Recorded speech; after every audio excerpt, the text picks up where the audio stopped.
बहुत बढ़िया शिव चर्चा भजन लेके आयल बाड़ी। प्लीज अच्छा लागी तो आप लोग वीडियो के लाइक कर दे, हम चैनल के सब्सक्राइब कर दे। हम चली भजन सुनी, बहुत प्यारा सा भजन बा।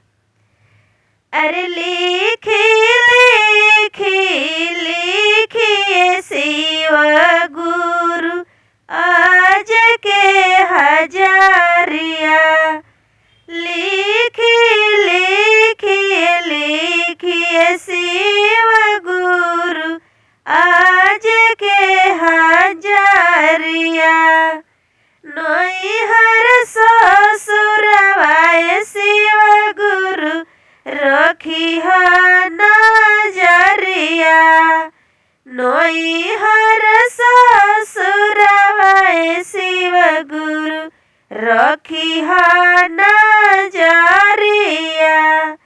अरे लिखी लिखी लिखी शिव गुरु आज के हजारिया, लिखी लिखी लिखी शिव गुरु आज के हजारिया। लिखी बेटी ला मांगी अवध सिनोरवा, बेटा वाला मांगी नौकरिया, बेटिया ला मांगी अवध सिनोरवा, बेटा वाला मांगी नौकरिया। अरे स्वामी जी के हमारा सभा में शिव गुरु झुके न पगरिया, झुके न पगरिया।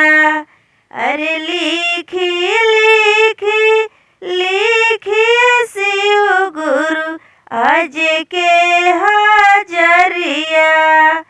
फरल फूलल रहे परिवारवा, चमके मग के सेनुरवा, फरल फूलल रहे परिवारवा, चमके मग के सेनुरवा।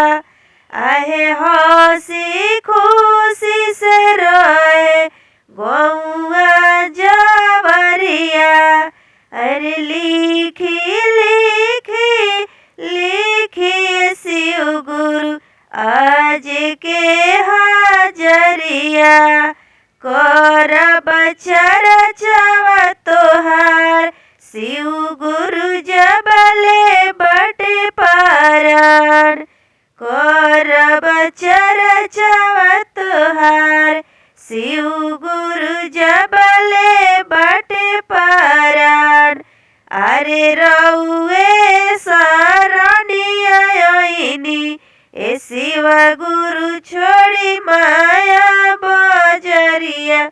अरे रउए शरणिया आईनी ए शिव गुरु छोड़ी माया बजरिया।